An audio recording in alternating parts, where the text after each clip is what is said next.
Hey, I'm Dan Klaskis with Pro Football Focus, back with you for a Week 3 Fantasy Risers, Fantasy Fallers, 2 weeks in. Man, I hope you're 2-0, and if you are, try not to talk too much smack. If you're 0-2, don't hit the panic button just yet, but you might want to put a little extra effort in this week. And pretty soon you might want to start getting aggressive, trying to make some moves and shake some things up. Let's look at some guys shaking some things up in a good way in fantasy, and we'll start with Minnesota wide receiver Stefon Diggs. Here was a guy that I pegged as a top 15 receiver really from the onset of the arrival of Kirk Cousins to Minnesota this offseason. However, as the season went along in the preseason and we got a good look at the connection the two had, I actually elevated Diggs as a wide receiver 1 late in my ranks and jumped him ahead of Adam Thielen.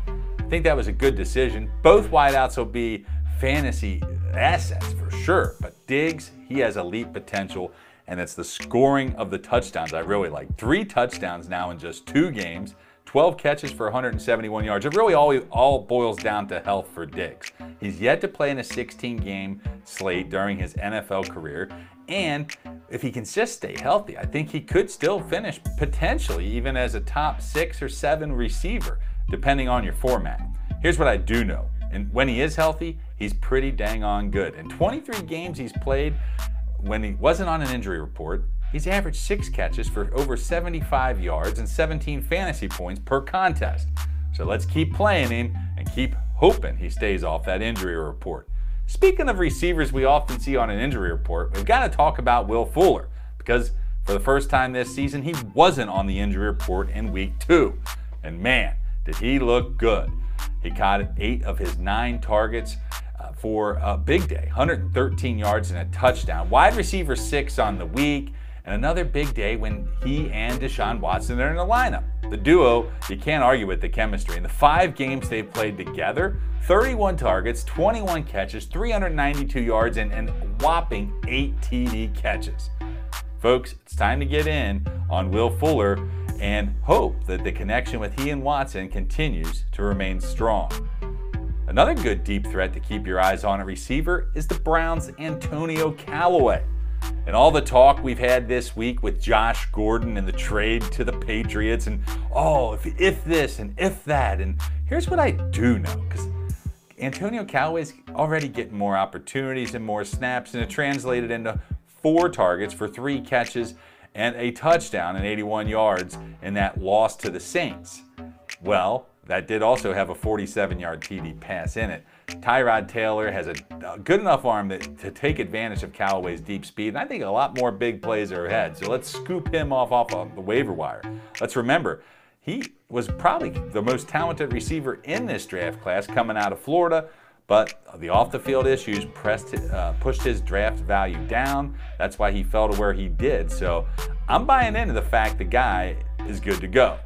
Giovanni Bernard, he's good to go too. If you're heading to the waiver wire, you want to probably take a look at him.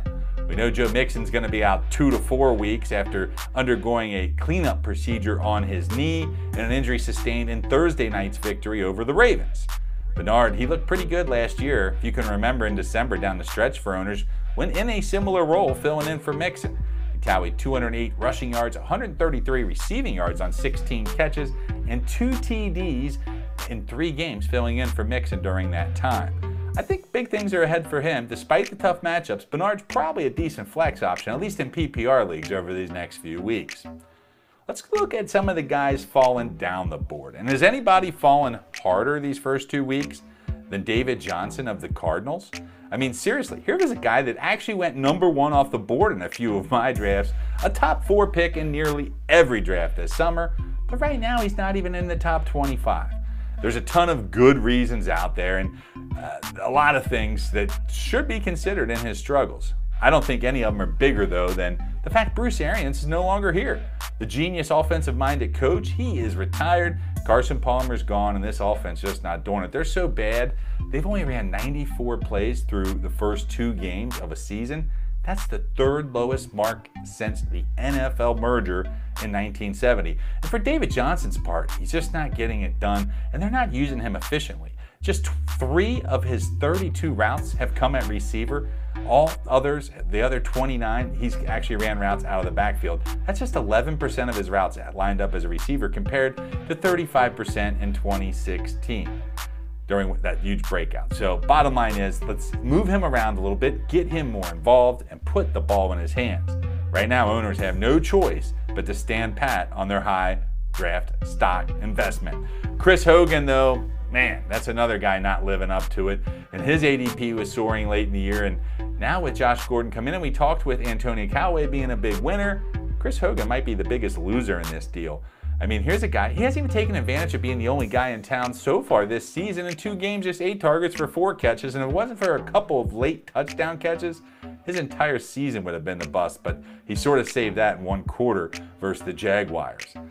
That's not going to last long. If Josh Gordon gets in the mesh, Julian Edelman returns, Rob Gronkowski stays healthy, and they get these running backs healthy as well, the targets are going down for Hogan, and I'm not so sure he's going to be a guy that's lineup worthy when the dust settles. I have to wonder if Andrew Luck's lineup worthy too.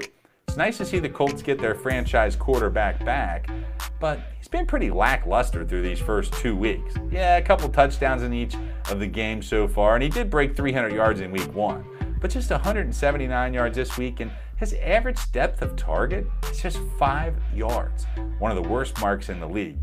Put that in perspective, in 2015, his last solid season, his average depth of target was 10.2. Luck's not worth dropping, I'm not saying that, but you might want to keep him on your bench until we see a little more consistency. And while we're talking about guys staying on the bench, that could be the case for Jameis Winston in Tampa Bay.